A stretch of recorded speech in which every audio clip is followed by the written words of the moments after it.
Assalamualaikum warahmatullahi wabarakatuh. Semangat pagi, salam sejahtera untuk kita semuanya.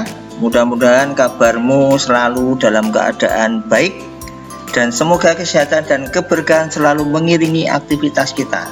Amin. Ketemu lagi dengan Pak Awi di Mapel KWU.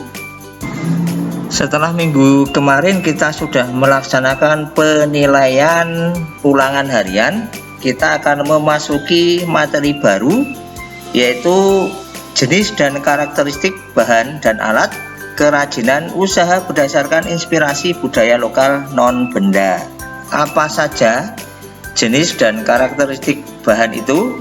Langsung saja kita ke materi. Apa sih yang disebut dengan kerajinan bahan lunak? Kerajinan bahan lunak adalah suatu produk kerajinan yang menggunakan bahan yang bersifat lunak sebagai dasar pembuatannya. Maka kemudian disebut dengan kerajinan dari bahan lunak. Secara umum, jenis bahan lunak dibagi menjadi dua. Yang pertama adalah bahan lunak alam atau alami, yaitu bahan lunak untuk karya kerajinan yang berasal dari alam sekitar seperti tumbuhan, hewan, atau lapisan bumi yang bersifat lunak. Yang kedua adalah bahan lunak buatan. Bahan lunak buatan adalah sesuatu yang diolah manusia dari bahan kimia dan paduannya, bukan dari asli dari alam, dengan maksud mendapatkan efek duplikasi bahan alam dan bersifat lunak. Nah, jenis apa saja sih yang masuk kategori di bahan lunak alami? Yang pertama adalah tanah liat. Tanah liat mempunyai karakteristik yang pertama, biasanya berwarna coklat atau berwarna abu-abu. Yang kedua, agar mudah dibentuk dicampur dengan air. Yang ketiga, menjadi keras bila dibakar. Itu dari karakteristik dari tanah liat. Kemudian yang kedua, karakteristik dari jenis yang kedua, yaitu kulit. Kulit mempunyai karakteristik yang pertama, berasal dari kulit hewan. Yang kedua, kulit ada yang berwarna hitam, putih, coklat, ataupun krem sesuai dengan hewan yang dikuliti. Yang ketiga, jika dibakar akan mengeluarkan aroma sate. Bahan lunak selanjutnya adalah getah nyatu.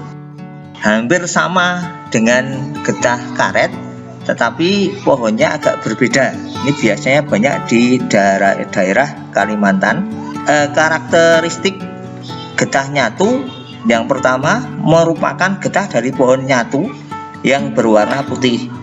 Yang kedua, jika ingin dibentuk getah harus dimasak terlebih dahulu agar lunak dan elastis. Yang ketiga, jika didinginkan akan kembali mengeras. Bahan alami selanjutnya adalah floor clay. Floor clay memiliki karakteristik yang pertama, berasal dari adonan tepung, bisa tepung maizena, tepung beras, dan seterusnya.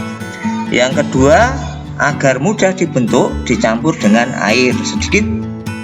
Yang ketiga, akan mudah rusak jika terkena air terus menerus. Itu tadi bahan lunak alami.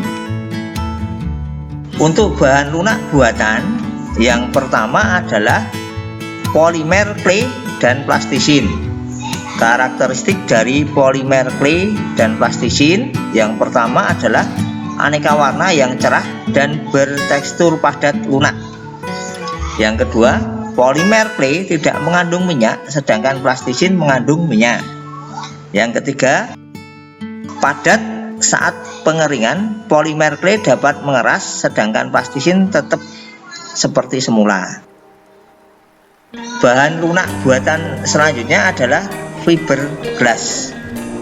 Karakteristik fiberglass adalah satu, memiliki struktur cair dan jika mengering akan mengeras.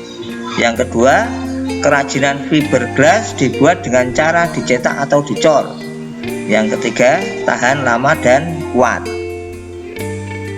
Bahan lunak selanjutnya adalah lilin dan parafin. Karakteristik dari lilin dan parafin: yang pertama, lilin dan parafin berwujud padat, namun jika dipanaskan akan mencair. Yang kedua, pengolahan bahan lilin dan parafin dengan cara cetak atau cor.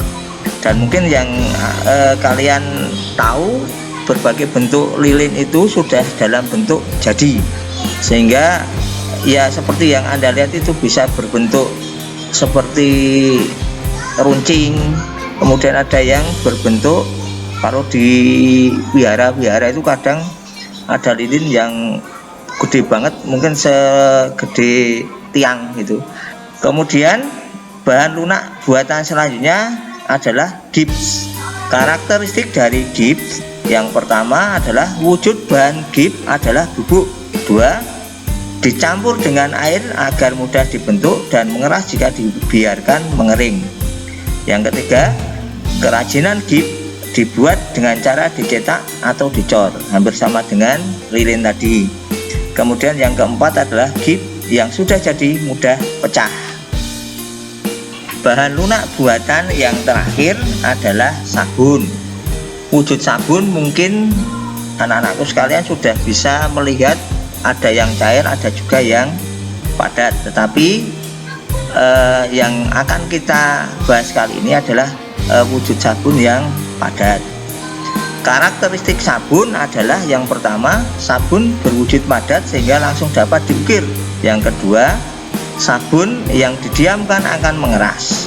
Itulah bahan-bahan lunak alami dan bahan-bahan lunak buatan yang bisa kita jumpai sehari-hari. Demikian video pembelajaran kali ini. Tugas hari ini adalah sebutkan masing-masing 2 kerajinan dengan menggunakan bahan alami dan buatan. Kemudian jawaban Anda tulis di kolom komentar beserta nama dan kelas. Nanti akan Bapak periksa. Terima kasih sudah mengikuti pembelajaran hari ini dengan baik. Jangan lupa selalu like, comment, share, dan subscribe channel YouTube ini. Bapak akhiri, wassalamualaikum warahmatullahi wabarakatuh.